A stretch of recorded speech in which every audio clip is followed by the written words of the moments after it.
अगर आप केटी live news को आगे बढ़ता देखना चाहते हैं तो सब्सक्राइब जरूर करें, कमेंट करें, लाइक करें। आपका अपना केटी लाइव न्यूज। केटी लाइव न्यूज़ समय समय पर दर्शकों को तरह तरह की चीज़ें दिखाता रहता है।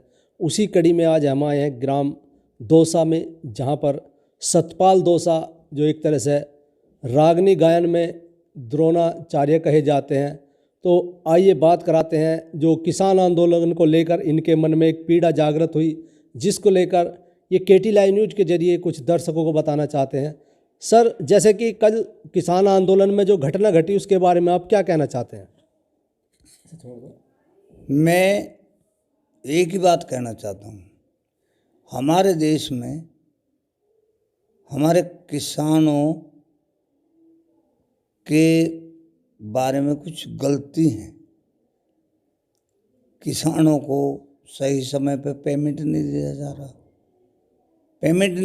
रहा, और बाकी कुछ उनकी मांगे हैं। मैं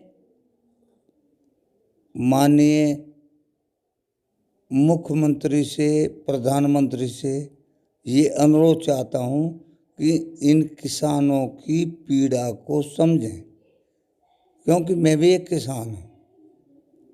मैं गायक तो हूँ, तुम्हारी चर्चा करता हूँ, हर जगह मेरी रागनियाँ चलती हैं, आपके बारे में भी गाता हूँ, देश के बारे में भी गाता हूँ। और देश हमारा वो है जो एक देश दूसरा नहीं है, जिसमें सब चीज़ें उत्पन्न हैं। हर वस्तु हमारे देश में पैदा हो सकती है, सिर्फ 2-3 चीज़ों की कमी है। एक तो तेल पैदा नहीं होता, लेकिन वस्तुएं पैदा होती हैं। सोना भी हमारे देश में है, लेकिन वो भी खोजा नहीं गया। सतपाल दौसा बोल रहा हूँ, दौसा बंजारपुर से। लेकिन किसानों को भी ये सोचना चाहिए कि एक आदमी इतने बड़े हिंदुस्तान को किस तरह और कैसे समझाएगा और कैसे उसकी पूर्ति होगी, क्योंकि देश के बहुत कार्य ऐसे हुए हैं जिनको संभाला नहीं गया। जो पुराने काम हैं वो सब कार्य पूरे हो रहे हैं। बाकी मैं सिर्फ इतनी बात कहना चाहता हूँ कि देश को संभाले रखें और हमारे किसानों पे कोई अत्याचार न करे, क्योंकि मैं भी एक किसान हूँ।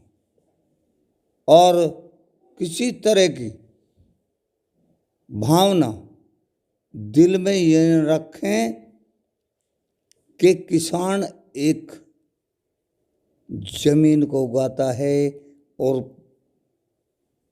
पूरी जनता का पेट भरता है।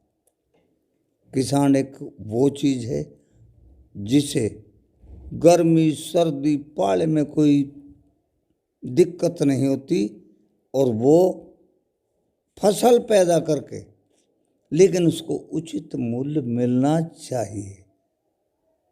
इतनी बात कहकर मैं अपनी वाणी को समाप्त करता हूँ। मेरी वाणी से कुछ गलत निकल गई हो किसी सरकार के लिए या किसानों के लिए, मैं किसानों का हितैषी हूँ। मैं भी एक किसान हूँ, छोटा सा किसान हूँ।